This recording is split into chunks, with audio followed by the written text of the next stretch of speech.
First సినిమాలోనే ఫైటర్కి ఒక 5-6 పుల్లు రాలగొట్టారంట. అంటే నన్ను ఫస్ట్ ఆఫ్ ఆల్ నేను సినిమా ఫీల్డ్కి వెళ్ళడానికే నా కరాటే బ్యాక్గ్రౌండ్ అండి. Yes sir. అంటే పర్సనాలిటీ అప్పుడు ఉంది, సార్. కానీ యాక్టింగ్ తెలియదు, సార్. డాన్సింగ్ తెలియదు. ఒకటే ఒక క్వాలిఫికేషన్ ఏంటంటే karate black belt. Yes sir. ఆ కరాటే బ్లాక్ బెల్ట్ నన్ను కరాటే చేయడం చూసి ప్రొడ్యూసర్ డైరెక్టర్ టిఆర్ రామన్న గారు కిట్టు గారి ద్వారా మెసేజ్ పెట్టి తీసుకొచ్చారు. సో నాకేంటంటే అప్పుడు ఒరిజినల్గా స్టంట్స్ చేయడం, కరాటేలో మాకు ఏదైతే నేర్పించారో అది చూపించడం అదే అయింది.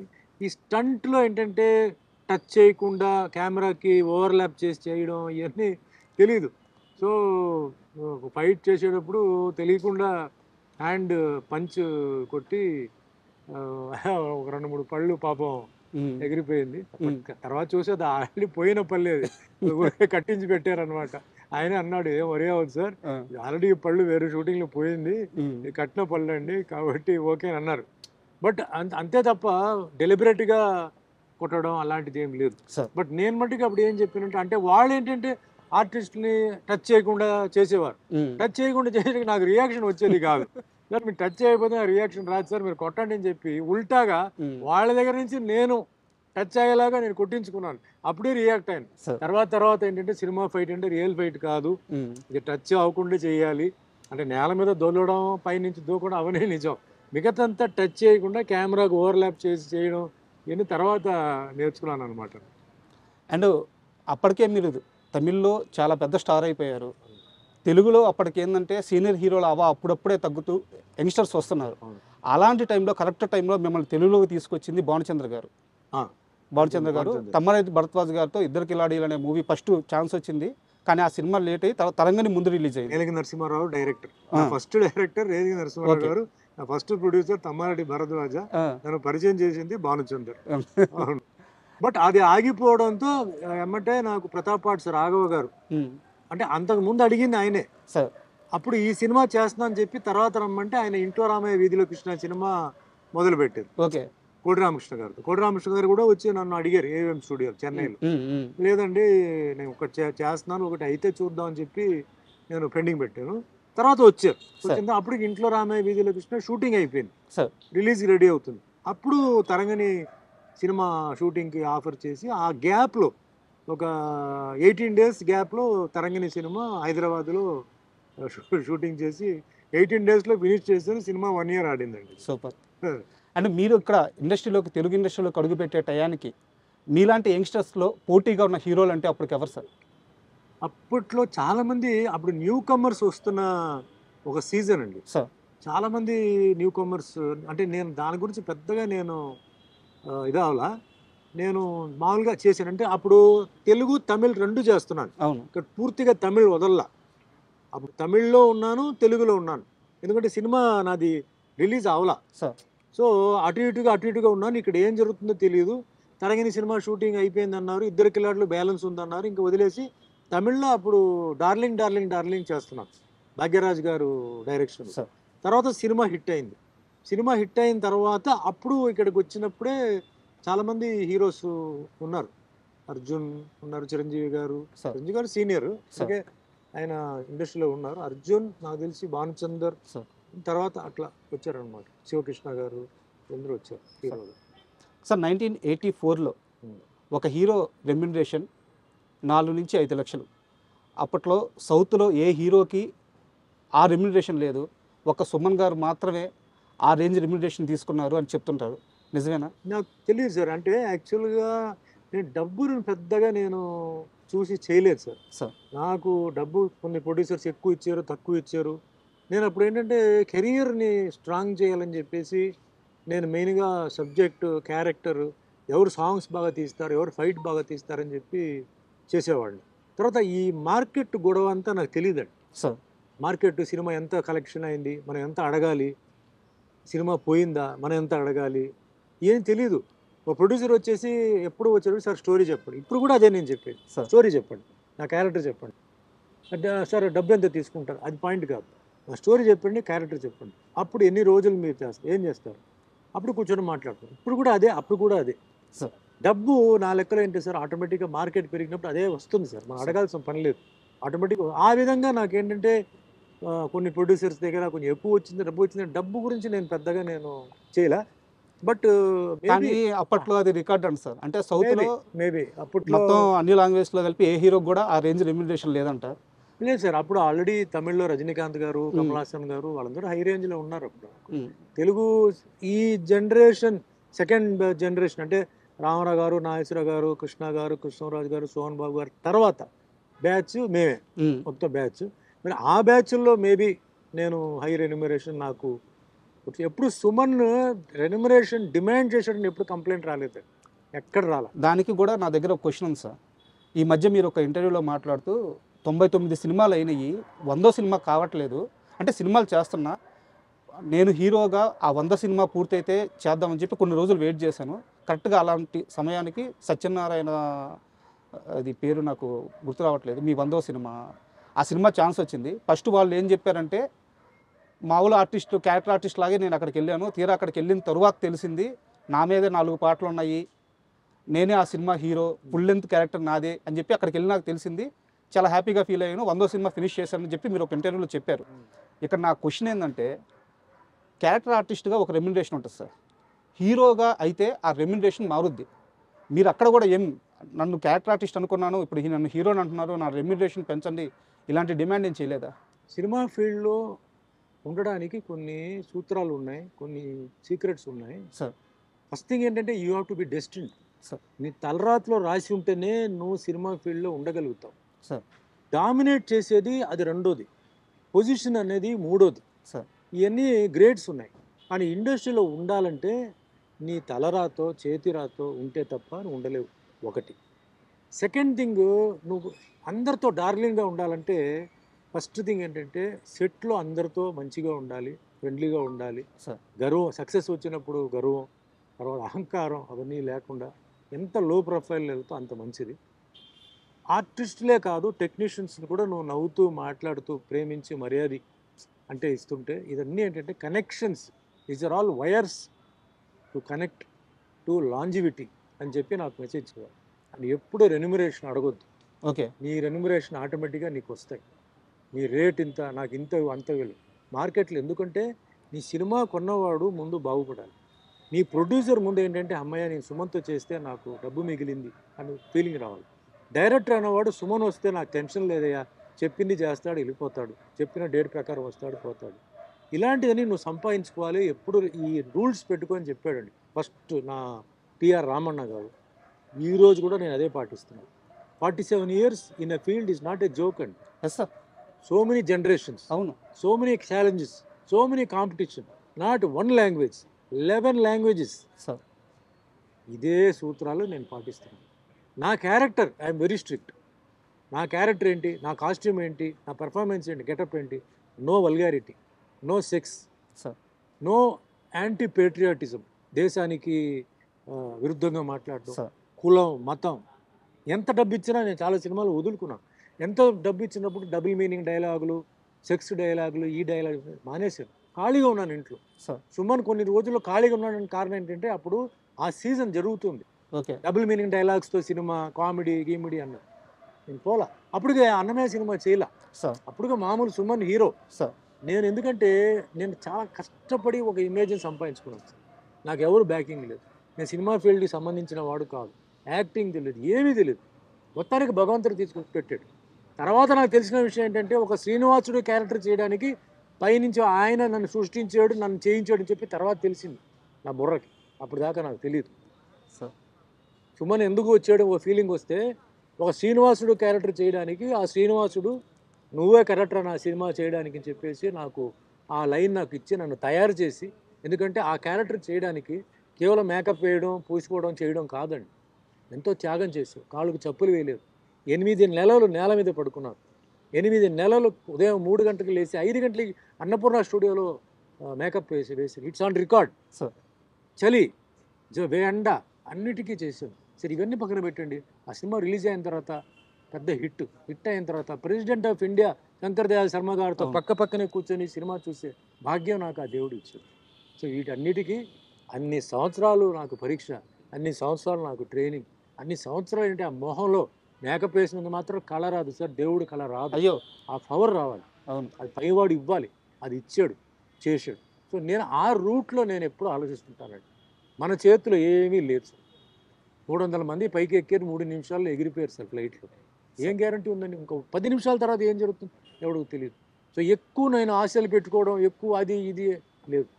చిన్నప్పటి నుంచి మా అమ్మగారు కూడా చాలా అంటే ఒక ప్రిన్సిపల్గా ఉండేవారు. సో అన్నీ కొంచెం బుద్ధిజము, నా కరాటే స్కూల్లో కూడా బుద్ధిజం గురించి, కర్మ గురించి అవన్నీ, సాంస్క్రిట్లో భగవద్గీత చదివాను. అది పెద్ద నాకు ఒక వరం.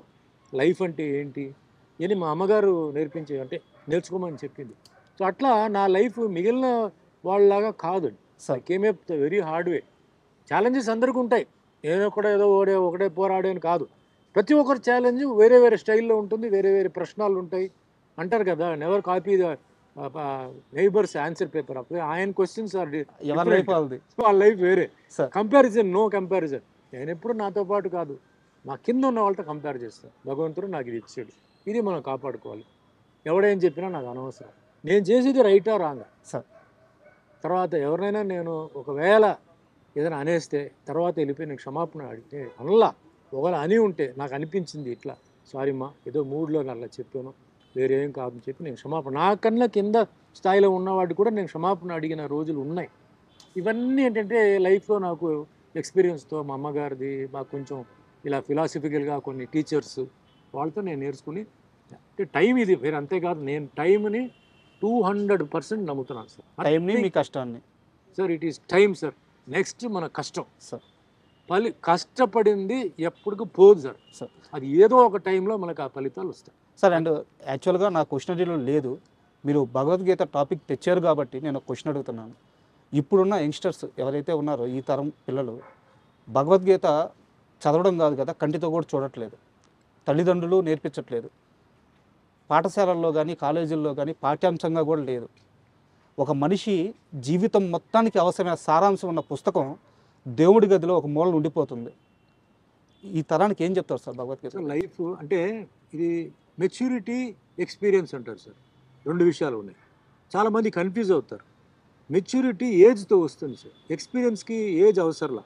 చిన్న వయసులోనే మెచ్యూరిటీ అంటే చిన్న వయసులోనే ఘటనలు, సంఘటనలు జరగడం, అది ఎక్స్పీరియన్స్ అవుతుంది. అవును.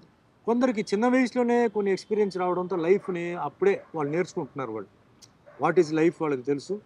సో లైఫ్ను వాళ్ళు నేర్చుకుంటున్నారు. కొందరికి ఏంటంటే టైం పడుతుంది. కొందరికి ఏంటంటే కొంచెం సుఖం ఉండడంతో వాళ్ళకి కష్టాలు ఏమిటో తెలియదు. సో కొందరు ఏంటంటే కష్టాలు చూసి లైఫ్ని ఎక్స్పీరియన్స్ చేసి వాళ్ళు బ్యాలెన్స్డ్గా ఉంటారు. ముఖ్యంగా బాగా కోటీశ్వరులు పిల్లలు ఉంటారు. వాళ్ళకి ఎప్పుడూ తల్లిదండ్రులు ఏంటంటే కష్టాలు ఏమిటో వాళ్ళకి చూపించలేదు, కష్టాలు ఏమిటో చెప్పలా, కాబట్టి తెలియదు వాళ్ళకి. సడన్గా ఒక ప్లేస్లో వాళ్ళకి ఒక డౌన్ఫాల్, సడన్గా ఒక ప్లేస్లో ఏదైనా జరిగిందంటే అప్పుడు ఆ కష్టం తెలుస్తుంది. అప్పుడు ఇట్స్ టూ లేట్. తర్వాత అడ్వైస్ మీరు ఎవరు ఇచ్చేదండి లైఫ్లో? Who is the person to give you advice అండి? వాళ్ళకి ఏ ఎక్స్పీరియన్స్ ఉందండి? వాళ్ళకి 200% ఎక్స్పీరియన్స్ ఉందా? వాళ్ళకు ఉన్న ఎక్స్పీరియన్స్తో మీకు వాళ్ళు అడ్వైస్ చేస్తారు. ప్రపంచంలో ఉన్న మొత్తం ఎక్స్పీరియన్స్ వాళ్ళకి లేదు, నాలెడ్జ్ వాళ్ళకి లేదు. భగవద్గీతలో మొత్తం ఉందండి. భగవద్గీతలో మనం కూర్చొని మనం అంటే సాంస్క్రిట్ చదవకరా, ఇంగ్లీష్ కూడా ఉంది. ఒక ఏజ్ వచ్చిన తర్వాతనే భగవద్గీత ఏమిటనేది తెలుస్తుంది సార్. చిన్న వయసులో వాళ్ళకి తెలియదు సార్. చిన్న వయసులో అది అలా జరిగి ఉండేది, ఇలా జరిగింది, అది ఇది అంటారు, తెలియదు. That is immaturity. But maturity వచ్చినప్పుడు వాళ్ళు ఎవరిని అడిగితే మన కరెక్ట్ అడ్వైస్ ఇస్తారు. లాయరా, జడ్జా కాదు, వాళ్ళు ఇస్తారు. వాళ్ళు ఇచ్చే ఇదంటే బుక్ నాలెడ్జ్ ఉంటుంది, కొంచెం ప్రాక్టికల్ నాలెడ్జ్ ఉంటుంది. బట్ ప్రపంచంలో ఉంటున్న ఒక అడ్వైజర్, బెస్ట్ అడ్వైజ్ ఎవరంటే భగవద్గీత. అదేదో హిందూ రిలీజన్ అని కాదండి. Bhagavad Gita can be studied by a Muslim, by a Christian, by a Buddhist, by a Sikh, by a Jain, anybody. It is a book of knowledge of how to live life. నా ఎక్స్పీరియన్స్తో నేను చెప్తున్నా. చిన్నప్పుడు మా అమ్మగారు నేర్పించారు. ఎందుకురా మాకు భగవద్గీత ఎందుకు, ఇదేంటిది అన్నాను. అలాగే మా ఇంటి ఎదురులోనే కరాటే స్కూల్, చిన్న 6th క్లాస్లో వెళ్ళరా అన్నారు. కరాటే ఎందుకు, దేనికి ఇది అన్నారు. మెల్లిమెల్లిగా కరాటేలో ఉన్న బెనిఫిట్స్, మన ఫిజికల్ ఫిట్నెస్ ఎలా ఉంటుంది, మెంటల్ ఫిట్నెస్ ఎలా ఉంటుంది, బాడీ కండిషన్ ఎలా ఉంటుంది, అలాగే ఒక బ్లాక్ బెల్ట్కి వచ్చేటప్పుడు దాంట్లో ఉన్న విషయం తెలుసుకున్నాను. మనలో ఉన్న ఒక పేషెన్స్, కామ్నెస్, ఎన్నిసార్లు కింద పడినా కూడా లైఫ్లో మనం లేచి నిలబడి మనం ఫైట్ చేయవచ్చు, ట్యాకిల్ చేయవచ్చు. తట్టుకునే శక్తి మనకి కావాలంటే martial arts. Discipline, devotion, dedication, daringness లైఫ్లో అదన్నీ ఒక మెథాడికల్గా నేర్పించేది నాకు martial arts. Book of knowledge, లైఫ్ని ఎలా ముందుకు తీసుకెళ్ళాలి చెప్పింది నాకు భగవద్గీత. Super sir. అండ్ ఒక్కసారి ఎర్లీ 80స్లోకి వెళ్తే సార్, అప్పట్లో మీరు ఒక స్టేట్మెంట్ ఇచ్చారు, నేను పెళ్ళంటూ చేసుకుంటే తెలుగు అమ్మాయినే చేసుకుంటాను అని చెప్పి ఒక స్టేట్మెంట్ ఇచ్చారు. అది మీరు ఏ ఉద్దేశంతో ఇచ్చారో నాకైతే తెలియదు, కానీ మీ వల్ల చాలా ఊర్లలో చాలామంది అమ్మాయిలు పెళ్లి చేసుకోకుండా ఆగిపోయారు. తెలుసా మీకు ఆ విషయం? తెలుసు. యాక్చువల్గా ఒక ఎగ్జాంపుల్ చెప్తాను మీకు. మాది నెల్లూరు జిల్లా కావాలి సార్. అక్కడ ఓల్డ్ టౌన్ అని ఒక ఏరియా ఉంటుంది, పాతూరు ఒక ఏరియా ఉంటుంది. అక్కడ ఒక లేడీ, అంటే మేము చిన్నపిల్లలుగా ఉన్నప్పుడు ఆమె 30 ఏజ్, మేబీ 28 ఆ ఏజ్ ఉండొచ్చు. చాలా మంచిగా ఉంటారు, మంచి ఎత్తు, పర్సనాలిటీ చాలా మంచిగా ఉంటారు. ఆ ఇంటి ముందు నుంచి వెళ్ళిపోయే వాళ్ళందరూ కూడా అప్పటి నుంచి, అంటే మేము పెద్ద అయ్యే వరకు కూడా ఆ ఇంటి ముందు నుంచి వెళ్తుంటే అందరిది ఒకటే డైలాగు, ఇంట్లో ఒక అమ్మాయి ఉంటుంది, సుమన్నే పెళ్లి చేసుకుంటుందంట, లేకపోతే చేసుకోదంట. అలాగా మేము పెద్ద అయ్యే వరకు కూడా ఆ మాట ఇంటూనే ఉన్నాం. తన తర్వాత చాలా ఏజ్ వచ్చిన తర్వాత పెళ్లి చేసుకుంది. సో నేను నేమ్ చెప్పట్లేదు. ఇలాంటి అమ్మాయిలు చాలామంది ఉన్నారు. మీకు అది పర్సనల్గా ఫేస్ చేశారా వాళ్ళు? సార్ యాక్చువల్గా మాకు అప్పట్లో ఫ్యాన్ మెయిల్ ఉండేది సార్. సార్ సో ఏ హీరో అయినా కూర్చొని ఫ్యాన్ మెయిల్ రాసేవాడు కాదు సార్. దానికి ఒక మనిషి ఉండేవారు, వాళ్ళు రాసేవారు, ఒక ఫోటో పెట్టేసి ఒక కవర్లో పెట్టేసి పంపేవారు. పాప అవతల వాళ్ళు ఏమనుకునేవారంటే నిజంగా హీరో రాసి పంపాడని అనుకునేవారు. తర్వాత వాళ్ళకి తెలిసిందే అతను కాదు అని. బట్ ఏదో అట్లా పిచ్చి పిచ్చిగా ఏదో ఉండేది. బ్యాచిలర్గా ఉన్నప్పుడు చాలామంది పెళ్లి చేసుకోవాలని చెప్పేసి అనుకున్నారు. బట్ మాది ఏంటంటే చెన్నై అవడంతో చాలామంది ఆంధ్ర నుంచి, అంటే అప్పుడు ఉమ్మడి రాష్ట్రం, సో ఆంధ్ర నుంచి వాళ్ళు వెళ్తే లాంగ్వేజ్ ప్రాబ్లం తెలియదు, సో ఎట్లా వెళ్తాం అని చెప్పేసి అక్కడే ఉండిపోయిన వాళ్ళు ఉన్నారు. అప్పట్లో ఎక్కువ సినిమాలు షూటింగ్ కూడా చెన్నైలో జరిగింది, ఆంధ్రాలో జరగల. తక్కువగా నెల్లూరు వరకు ఉండేది మ్యాక్సిమం, లేదు రాజమండ్రి, గుంటూరు అంతే, వేరెక్కడ జరగల. అది కూడా 15 రోజుల షెడ్యూలే, సో ఎక్కువ కాంటాక్ట్ లేదు. ఇంకోటి వాళ్ళకి ఏంటంటే చెన్నైకి వచ్చి ఎక్కడ వెళ్ళాలి, ఎక్కడ వెతకాలి అని కొందరు, కానీ కొందరు వెళ్ళి వెతుకుదాం అని చెప్పి బయలుదేరదామని చెప్పి అన్ని మూట సర్దుకొని వచ్చేసి వెతికిన వాళ్ళు ఉన్నారు. మాకు తెలియకుండా చాలా స్టూడియో గేట్ దగ్గర నుంచొని, అంటే వాళ్ళ ఫీలింగ్ అంటే ఒక స్టూడియో అంటే ఇది ఒకటే, ఇంకా ఇక్కడే వస్తారు అనుకునేవాళ్ళు. పాపం వాళ్ళకి తెలియదు సార్. అంటే sorry to interrupt you sir, చాలామంది అమ్మాయిలు ఒక్కసారి సుమన్ గారిని చూస్తే చాలు అనుకుని బతికిన వాళ్ళు కూడా ఉన్నారు. ఇప్పుడు కూడా అంటే నేను గొప్పగా చెప్పట్లేదు. ఇప్పుడు చాలా ఎక్కువ లొకేషన్స్కి మనం వెళ్తున్నాం సార్, కొంచెం ఫారెస్ట్ లొకేషన్స్, విలేజ్ అని వెళ్తున్నాం కదా. ఇప్పుడు చాలామంది లేడీస్ ఇప్పుడు కూడా వచ్చి, అంటే పెళ్ళి అయిపోయి వాళ్ళకి పిల్లలు అందరూ ఉన్నారు, వచ్చి సార్ మేము ఒకప్పుడు మీ డైహార్డ్ ఫ్యాన్ అండి, సో ఒక్కసారి జీవితంలో మిమ్మల్ని చూడాలి అని చెప్పి అనుకుంటే సినిమాలకు కుదరలా. తర్వాత మీ ఇంటర్వ్యూస్ వచ్చేది టీవీలో, సో ఇంటర్వ్యూ రూపంలో మేము మిమ్మల్ని చూసి అబ్బా సుమన్ అంటే ఇదా, సో మేము చాలా ఆనందపడ్డాం. కానీ ఈరోజు ఫేస్ టు ఫేస్ మీరు వచ్చుంటే మాకు ఏం మాటలు రావట్లేదండి, మేము నిజమా ఇది ఏమిటి అని మాకు తెలియదు. ఎందుకంటే వాళ్ళు చాలా డీప్ ఊర్లో ఉంటారండి, వాళ్ళకి రావడానికి పోవడానికి యాక్సెస్ ఉండదు వాళ్ళకి. సో అట్లా ఇప్పుడు కూడా వచ్చి ఫీల్ అయ్యి చెప్పేవాళ్ళు ఉన్నారు. సో చెప్పి పాపం అంటే ఒక మంచి ఉద్దేశంతోనే, మా పెళ్ళి అయిపోయి మా పిల్లలు, మా ఫ్యామిలీ, మా హస్బెండ్ ఇలా చెప్పి వాళ్ళు ఒక మంచి ఒక ఫ్యానే కదా సార్, ఇప్పటికీ ఫ్యానే సార్. అది ఏదైనా ఫ్యాన్, మేల్ ఆర్ ఫీమేల్, అవును, వైస్ వర్సా. అవును, ఇప్పుడు ఫీమేల్స్ ఎట్లా ఉన్నారో అలాగే మేల్స్ కూడా ఫీమేల్ హీరోయిన్కి అట్లా ఫ్యాన్ అయిపోయి, ఇప్పుడు చాలామంది హీరోయిన్స్కి ఇది అయిపోయి అట్లా ఉన్న వాళ్ళు కూడా ఉన్నారు. ఇది అంటే ఇది ఇండస్ట్రీ అంతే సార్, ఇది మనం తప్పదు. ఈ ఒక్క ఇండస్ట్రీలోనే ఉంది అది. నెక్స్ట్ స్పోర్ట్స్లో ఉంది. మళ్ళీ మంచి స్పోర్ట్స్ మ్యాన్ అయితే పెళ్లి చేసుకోవాలని అమ్మాయిలు మీరు చూస్తుంటారు, మంచి స్పోర్ట్స్ కాంపిటీషన్ జరిగేటప్పుడు గర్ల్స్ వస్తారు ప్రపోజ్ చేయడం, బ్యాచులర్గా ఉంటే వస్తారు. ఐ థింక్ అది అంతే, వేరే దేంట్లో లేదు ఇంత క్రేజ్, వేరే దాంట్లో లేదు. అఫ్కోర్స్ బిజినెస్ అయితే అది వేరే అనుకోండి. బట్ ఒక serious question sir, hero Rajasekhar గారితో మీ అనుబంధం ఇప్పుడు ఎలా ఉంది? బాగానే ఉందండి, గుడ్ ఫ్రెండ్స్ అండి. మొన్న కూడా రీసెంట్గా నేను ఏదో ఫంక్షన్లో కలిశాను, జీవిత గారు వచ్చారు, కలిశాను, మాట్లాడాను. వీఆర్ గుడ్ ఫ్రెండ్స్ అండి, మాకేమీ ఫీలింగ్స్ అంటూ ఏం లేదు. గతంలో సాయి కుమార్ గారి వాయిస్ కోసం హీరో సుమన్, హీరో రాజశేఖర్ ఇద్దరు గొడవ పడ్డారు. సాయి కుమార్ గారిని మధ్యలో ఇబ్బంది పెట్టారు. ఆ గొడవ చాలా దూరం వెళ్ళిపోయి సుమను, రాజశేఖరు మాట్లాడుకోని రోజులు కూడా ఉన్నాయి.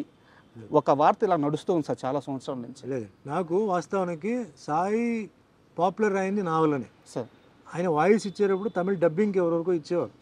బట్ పాపులారిటీ వచ్చింది నా వల్లనే. సార్ నా సినిమాలు తర్వాత పికప్ అయ్యి ప్రతి సినిమాకి సాయి కుమార్, తర్వాత సాయి కుమార్ రాజశేఖర్కి, ఎప్పుడైతే రాజశేఖర్ వచ్చారో రాజశేఖర్కి చెప్పాడు. దాని తర్వాత ఏమైందంటే ఆయన హీరోగా పోలీస్ స్టోరీ కన్నడ సినిమాలు అవడంతో డబ్బింగ్లు తగ్గించేసాడు ఆటోమేటిక్గా. నాకు ఫోన్ చేసి భయ్యా నేను చెప్పలేకపోతున్నాను ఎందుకంటే నాకు ఇట్లా షూటింగ్స్ అన్నీ వచ్చేసింది, సో ఇంకా మీరు ఎవరైనా చూసుకొని చెప్పేసరికి నేను ఒకటే చెప్పాను, సాయి ఇప్పుడు నేను నీతో మాట్లాడేది తెలుగే, తమిళ్ కాదు, సో నాకు ఆ భయం లేదు, నాకు నేను ఐ కెన్ మేనేజ్, నేను చేసుకోవచ్చు. It's up to the producer, అంటే క్యారెక్టర్ని బట్టి టోన్ని బట్టి. ఇప్పుడు ఫర్ ఎగ్జాంపుల్ అన్నమయ్య ఉందండి, అన్నమయ్య సినిమాకి బాలుగారు మాట్లాడారు సార్, ఎందుకంటే అటు పద్యాలు ఉన్నాయి. అవును. ఇట్లా కొంత డైరెక్టర్స్కి కొన్ని బ్రెయిన్లో కొన్ని ఉంటాయి, వాయిస్, ఆ క్యారెక్టర్, ఆ హెవీనెస్. సో నన్ను మాట్లాడమంటే నేను డెఫినెట్గా నేను మాట్లాడవచ్చు. అండ్ నాకు అంటే మాట్లాడితే ఏంటంటే అవార్డు వస్తుంది ఆ పిచ్చి నాకు లేదు. నాకు అవార్డు ఆల్రెడీ నాకు భగవంతుడు ఇచ్చేసారు ఈ ఇండస్ట్రీలో, ఇంకా అది కావాలని చెప్పి అట్లేం కాదు. బట్ సుమన్ మాట్లాడితే బాగుంటుంది, సుమన్ మాట్లాడితే ఆయన టేక్లో ఎలా మాట్లాడారో ఆ విధంగా ఉంటుంది, ఎస్పెషల్లీ ఇంగ్లీష్ వర్డ్స్ మిక్స్ అయ్యేటప్పటికి సార్ అన్నప్పుడు నేను చెప్తున్నాను. కొందరేమో లేదు సార్ వాయిస్ సాఫ్ట్గా ఉంది, కొంచెం దీనికి బేస్ వాయిస్ కావాలి సార్, మీరు చెప్పుకోండి అంటున్నారు. సో నాకు మైండ్ ఆ సైడ్లో పోవట్లేదండి, ఇది నా వాయిస్ ఇలా ఉండాలి, అలా ఇలా ఉండాలి, అలా కాదు. సో ఎప్పుడు నాకు రాజశేఖర్ గారికి అలాంటిది ఏం లేదు సార్, ఏదో అనుకోవడం తప్ప లేదు. మళ్ళీ అదే సాయి కుమార్ వచ్చేసి భయ్యా నేను చెప్తాను సార్, భయ్యా నాకు చెప్పండి ఏదైనా పిక్చర్, మంచి పిక్చర్ క్యారెక్టర్ ఉంటే చెప్పండి, నేను టైం తీసుకొని వస్తాను, ఓకే ఎంతైనా మీరే నాకు ఎందుకో గిల్టీగా ఫీల్ అవుతున్నానంటే, లేదు సార్ అలాంటి క్యారెక్టర్ వస్తే నేను చెప్తాను అయితే నేను, so you carry on with your work అని చెప్పేసి కన్నడలో ఆయన బిజీగా హీరోగా ఉన్నప్పుడని మేము డిస్టర్బ్ చేయలే అతన్ని. మరి రాజశేఖర్కి ఆయనకి ఏం జరిగిందో అదంతా నాకు తెలియదు. But myself, Sai Kumar, Rajasekhar openly we are all very good friends అండి. ఏదో చెప్పి ఏదో పడట్లేదు అది ఇది చెప్పడం తప్ప ఏం లేదు, వీఆర్ వెరీ హ్యాపీ. అండ్ ఒక యాంగ్రీ యాక్షన్ పోలీస్ ఆఫీసర్ రోల్లో మీరు ఒక సినిమా చేశారు, నేటి భారతం అనుకుంటారు తెలుగులో. ఆ సినిమా రిలీజ్ అయిన తర్వాత చాలామంది యువత పోలీస్ అవ్వాలి, డిపార్ట్మెంట్లో చేరాలి, దేశానికి సేవ చేయాలి, ఒక ఇన్స్పిరేషన్ ఇచ్చిన సినిమా అది. ఆ సినిమాలో మీ యాక్షన్ పీక్స్లో ఉంటుంది, సినిమా కూడా సూపర్ హిట్. అయితే నా క్వశ్చన్ ఏంటంటే సార్, మీకు ఒక గ్యాప్ వచ్చిన తర్వాత రాజశేఖర్ గారికి అంకుశం, మగాడు ఇలాంటి బ్లాక్ బస్టర్ మూవీస్ పడ్డాయి, కానీ యాక్చువల్గా సుమన్ కానీ ఆ లెగసీ అలాగే కంటిన్యూ అయి ఉంటే, ఆ బ్రేక్ కానీ రాకుండా ఉండుంటే, ఇప్పుడు రాజశేఖర్కి ఏవైతే సినిమాలు పడ్డాయో ఆ సినిమాలన్నీ సుమన్ వే అని చెప్పి ఒక టాక్ ఉంది, మీ దాకా ఆ టాక్ వచ్చింది? ఇప్పుడు నేను సినిమా ఫీల్డ్కి సంబంధం లేనివాడు సార్. సినిమా యాక్టర్ అవుతా అని చెప్పి ఫిల్మ్ ఇన్స్టిట్యూట్కి వెళ్ళా, సినిమా యాక్టర్ అవుతా అని చెప్పి ప్రొడ్యూసర్ని కలవడం, డైరెక్టర్ని కలవడం, ఈ పనికి నేను వెళ్ళా సార్. నన్ను బలవంతంగా సినిమా ఫీల్డ్ లాగా వచ్చారు తమిళ్ కిట్టు. ఇప్పుడు యాస్పిరేషన్ ఉండేవాళ్ళు ఫిల్మ్ ఇన్స్టిట్యూట్కి పోయి డ్రామాలు, ఆ రోజుల్లో డ్రామాలు చేయాలి, అది వేరే. నేను ఆ యాస్పిరేషన్ లేదు, ఎందుకంటే నాకు బ్యాక్గ్రౌండ్ లేదు సార్, ఆ ఫీలింగ్ లేదు, యాక్టింగ్ తెలియదు, డాన్సింగ్ తెలియదు, ఏమి ఓన్లీ కరాటే బ్లాక్ బెల్టే. అక్కడి నుంచి ట్రాన్స్ఫర్మేషన్ ఇంటూ అన్ యాక్టర్ అండి. సో ఒక ప్రొఫెషన్గా మెల్లిగా అది మారడం. దాని తర్వాత కూడా నాకు ఏంటంటే ఏమో కంటిన్యూ చేయాలా వద్దా అని ఎప్పుడు నాకు ఇదే, అంటే ఈ రొటీన్ వర్క్ చేయడం, మార్నింగ్ లేస్తే పరిగెత్తి వెళ్ళడం, డైలాగులు చెప్పడం, ఫైట్లు, ఇవన్నీ నాకు కొన్నిసార్లు కొంచెం బోర్ కొట్టేది. ఏం వేరే ఏం లేదు, ఇది హీరో ఉన్నప్పుడు అదే డైలాగులు, వేరే రైటర్స్ వేరే స్లాంగ్లో రాస్తారు, ముందుది వెనక్కి ముందు రాస్తారు, మ్యాటర్ ఒకటే. సో అట్లా కొన్నిసార్లు వచ్చింది. తర్వాత ఆఫ్టర్ 10 years తర్వాత స్టాప్ చేద్దాం అనేసరికి 10 సినిమాలు రావడం, ప్రెషర్తో ఒప్పుకోవడం, అట్లాగా నాకు 47 years నాకు కంప్లీట్ అయిపోయింది. అంతేగాని నెంబర్ 1 అయిపోవాలి, వాడు వస్తే నేను వదలకూడదు, లేకపోతే వాడెట్లా ఓవర్టేక్ చేస్తాడు అనేది నేను అనుకోలేదు. బట్ అప్పుడు టాక్ ఏంటంటే ఈ సినిమా సుమన్ చేయాల్సింది, రాజశేఖర్ చేస్తున్నాడు సార్, ఈ సినిమా సుమన్కి అట్లా టాక్ ఒకటి వచ్చింది. బట్ నేను దాని గురించి పెద్ద, ఎందుకంటే ఛాలెంజెస్ తర్వాత వస్తూనే ఉంటారు సార్, మనమే ఉండాలి అనుకుంటే ఎట్లా. ఈరోజు మీరు అంటే కంపేర్ చేస్తే ఈరోజు హీరోస్ లిస్ట్ వచ్చేటప్పటికి చాలామంది ఉన్నారు. అవును, మనం ఎవరిని ఆపలేవు, ఎందుకంటే ఆ ఫ్లో పోతూనే ఉంటుంది. మన లెవెల్ని, మన స్టాండర్డ్ని ఇంప్రూవైజ్ చేసుకొని బెటర్ క్యారెక్టర్స్తో పోవడం తప్ప మనం వాళ్ళు రాకూడదు అని మనం బారు పెట్టలేము. సో సో మనం వాళ్ళు కూడా ఈయన రాకూడదని చెప్పేసి ఆపడానికి లేదు. అంటే లేదు సార్, అంటే సుమన్ అనే వ్యక్తి ఏ రోజు కూడా అలా ఆలోచించిన మనిషి కాదు, అది అందరికీ తెలుసు. కాకపోతే ఇలాంటి ఒక టాక్ ఉందని మీకు చెప్పాలనే ఉద్దేశంతో ఈ క్వశ్చన్ అడిగాను. వచ్చింది, టాక్ వచ్చింది. సో అండ్ మీరు లైఫ్ గురించి, మీ కెరీర్ గురించి మాట్లాడేటప్పుడు చాలా ఎక్కువ సార్లు దేవుడి ప్రస్తావన తీసుకొని వస్తారు. సో దేవుడిని మీరు చాలా బలంగా నమ్ముతారు. అయితే ఒక ఇంటర్వ్యూలో మీరు మాట్లాడుతూ నా పైన చేతపడి కూడా జరిగింది అని చెప్పి మీరు అన్నారు. సార్, మీ పైన జరిగిన అక్రమ కేసులు, వాటి గురించి అన్ని వివరాలు అందరికీ తెలుసు. దాని నుంచి మీరు కడిగిన ఒక ముత్యంలాగా ఎలా బయటపడ్డారో కూడా అందరికీ తెలుసు. అయితే ఈ చేతబడి చేపించిన వ్యక్తులు ఎవరు సార్? అది తెలియదండి. ఇప్పుడు కూడా అది చాలా ఇండస్ట్రీలో కూడా ఇప్పుడు కూడా బిజినెస్, ఫిలిం ఇండస్ట్రీ తర్వాత వాటిలంతా ఇప్పుడు జరుగుతూనే ఉన్నాయి ఇప్పటికీ. కేరళలో చాలా ఫేమస్ చోటానికరే అని చెప్పి ఒక ప్లేస్ ఉంది సార్. అక్కడ ఈ చేతపడి చేసింది తీసేయడం చాలా మందికి తెలియదు. అంటే రకరకమైన మెథడ్స్, విచ్ క్రాఫ్ట్ అంటారు చూసారా, రకరకమైన ఇవి ఇంకా జరుగుతూనే ఉన్నాయి సార్. కేరళ వాళ్ళకి బాగా తెలుసు ఎట్లా దాన్ని ప్రయోగం చేయడం, ఎట్లా దాన్ని చేయడం, డల్ చేయడం, లేకపోతే మనస్పర్ధాలు తీసుకురావడం, అది ఇప్పుడు కూడా ఉందన్నమాట. అది అప్పట్లో నాకు అంటే కొందరు ఏం చెప్పారంటే కొంచెం టైంలో అంతా ఇది జరిగింది చెప్పేసరికి నేను కూడా తర్వాత అక్కడికి వెళ్ళిపోయి, అంటే వాళ్ళు ఏదో చేశారండి, ఏదో పూజ చేయాలన్నారు, ఏదో చేసాం, విడిపించాం, అయిపోయింది అన్నారు. ఓకే, అదేం నేను కాదు అని నేనేం చెప్పను. బట్ నేను ఏమి నమ్ముతానంటే నేను చెప్తున్నాను చూసారా, టైం అనేది, ఆ డెస్టినీ అనేది ఒక డిజైన్ పెట్టేసింది సార్. ఈ సంవత్సరం ఇది, ఈ సంవత్సరంలో ఈ నెల ఇది, ఈ నెలలో ఈ వారం ఇది, వారంలో ఈ రోజు ఇది, అది జరిగి తీరాలి. అది జరిగి తీరాలి సార్. అది నా ఎక్స్పీరియన్స్తో చెప్తున్నాను. మనం వేరే వాళ్ళ మీద చెప్పొచ్చు, వీడు తొక్కేసాడు, వీడు నొక్కేసాడు, వీడి వల్ల జరిగింది, వాడు. ఆ టైం అలా జరిపిస్తుంది. ఆ టైం కొందరితో చేయిస్తుంది. వాళ్ళకి చెయ్యాలన్న ఉద్దేశం లేదు, అది వాళ్ళ రాతే. అది వాళ్ళ రాతే. ఆ కర్మ, అదే కర్మ అనేది ఆ తప్పు చేయిస్తుంది అక్కడ. వాళ్ళ తర్వాత అనుభవించాలి. ఖచ్చితంగా సార్, ఖచ్చితంగా వాళ్ళు ఫ్యామిలీతో అనుభవిస్తారు. నాకు దెబ్బ తగిలిందంటే నా చేయి నొప్పి అండి, నా ఇంట్లో పిల్లలకు దెబ్బ తగిలితే ఏంటండి, వాళ్ళకన్నా నాకు నొప్పి ఉంటుంది. అది అలాగే రోగాలు రావడం, రోగాలు కూడా టైంని బట్టి సార్ వస్తుంది. మన బాడీలో ఫుల్ ఏంటంటే, అంటే నేను కొంచెం ఎస్ట్రాలజీ చదివాను సార్. మన బాడీలో ప్రతి part is connected to planet అండి సార్. ఏదో ప్రాబ్లం ఉంది అంటాడు డాక్టర్, అంటాడు నీకేమీ లేదు, నువ్వు బాగానే ఉన్నావా, నువ్వు ఎక్కువగా ఆలోచిస్తున్నావు, నీ రిపోర్ట్స్ అని బ్రహ్మాండంగా ఉంది అంటాడు. కానీ అతనికి సరిగా లేదు, రాత్రి నిద్ర పట్టట్లేదు, శ్వాస సరిగా రావట్లేదు, ఏదో అంటాడు. అన్డయాగ్నోజబుల్ డిజీజ్ అంటారు. వాడి కష్టం వాడికి ఒక్కడికే తెలుస్తుంటుంది, వాడికే తెలుసు. అదే దట్ ఈస్ టైం. అలాగే బాగా తాగుతాడు సార్ వీడు, ఉదయం మధ్యాహ్నం సాయంత్రం కూడా తాగుతాడు, 10 సంవత్సరాల నుంచి తాగుతున్నాడు, కానీ ఇంకా బ్రహ్మాండంగా ఉన్నాడు అంటారు. అది టైమింగ్. అంటే ఆ గ్రహాలు, లోపల ఉన్న గ్రహాలు అంత బలంగా ఉంటాయి సార్. యాక్సిడెంట్ జరుగుతాయి సార్, అయిపోయాడు అనుకుంటాం, బ్రతికిపోతారు, తిరిగి వస్తాడు. కొందరు నుంచుని అలా పడిపోతారు. అవును.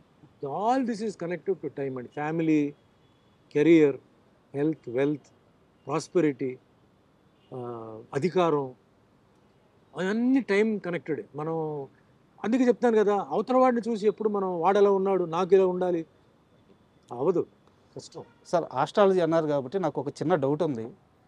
అంటే మీకు గురుడి స్థానం చాలా బలంగా ఉంది, బుధ గురు, అంటే నాకు కొంత అవగాహన ఉంది, అందుకని అడుగుతున్నాను. మీ జాతకం ప్రకారం బుధ స్థానం, గురు స్థానం చాలా బలంగా ఉంది. అండ్ మీకే తెలియకుండా చిన్నప్పుడు ఒక ఆర్ట్ ఫామ్ నేర్చేసుకున్నారు, మార్షల్ ఆర్ట్స్. అంటే గురుగ్రహం బలంగా ఉన్న వాళ్ళకి ఆర్ట్స్ వచ్చేస్తాయి.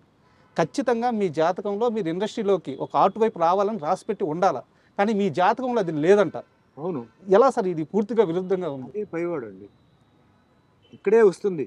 ఇప్పుడు అన్నిటికన్నా శక్తి అనేది మహాశక్తి సార్. ఆ శక్తి ఏంటంటే, ఇప్పుడు మనిషి జాతకం రాస్తాడు సార్, జాతకాన్ని కూడా ఉల్టా తిప్పగలిగే శక్తి పైవాడు సార్. ఓకే. చాలామంది జాతకం చెప్తారు సార్, ఆ డెత్ అనేది ఎవడైనా కరెక్ట్గా చెప్పగలుగుతాడా? చెప్పలేడు. అదేంటి, వాడు జాతకం అయిపోయింది కదా, వాడు ఇంకా వాడు ఉన్నాడు ఏంటి, ఇంకా వాడు తిరుగుతున్నాడు ఏంటి అంటారు. పైవాడు అదే మిరాకిల్. మిరాకిల్ మీనింగ్ ఏంటంటే అది, వాడికి టైం అయిపోయింది.